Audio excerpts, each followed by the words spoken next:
Okay, here's who we refer to as Turtle Guy. This is taking the body and placing it as a joint. So we give a three-dimensional look to it.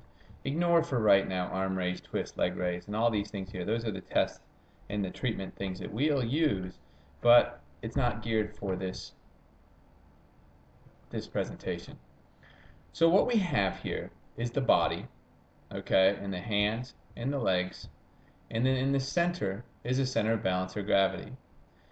Instead of being a human that walks upright, let's consider it to be a dog.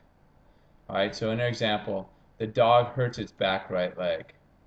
Now, what we believe happens is that the center of gravity gets shoved or displaced this way. So this orange or this yellow rectangle gets displaced this way. So it would be hanging out over here or way out here, depending upon how severe of a ankle sprain or leg problem or leg injury that the dog had.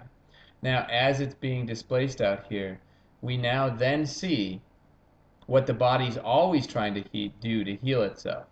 And that's one of the concepts we say, is that the body's continually in a perpetual state of trying to heal.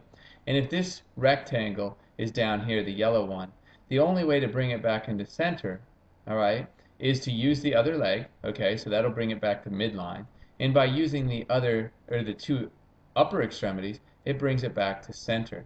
So let me say that one more time. If it's hanging out here, there's a couple ways to bring it back. One is use the left leg, which is going to happen if the dog or yourself sprain an ankle. And then you're going to use both arms also to make up for what this leg cannot do.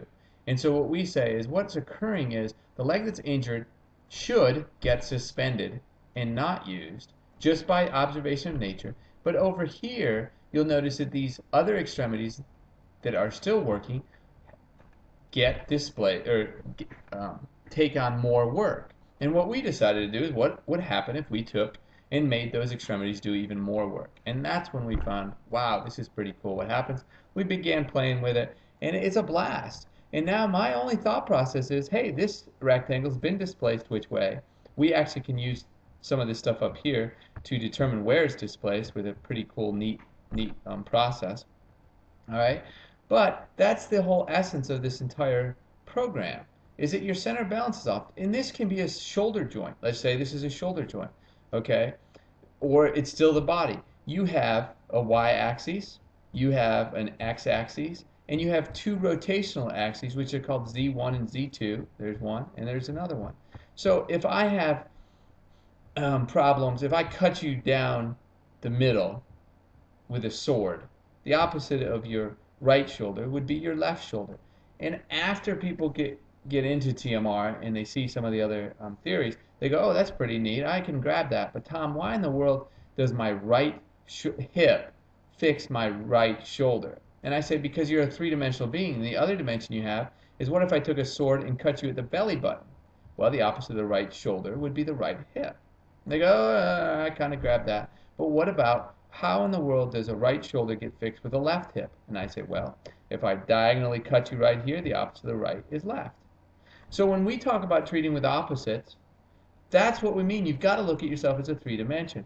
And so in the article, I talked about, hey, reciprocal, what's it called? It's not reciprocal.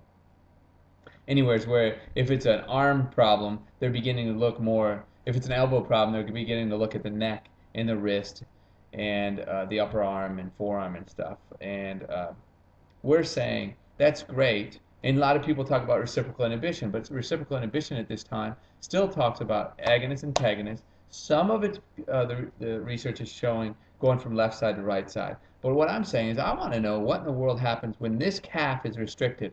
What begins firing to help that calf that's got a problem? All right, where's the reciprocal inhibition when this is inhibited? Where is everything in the body now inhibited?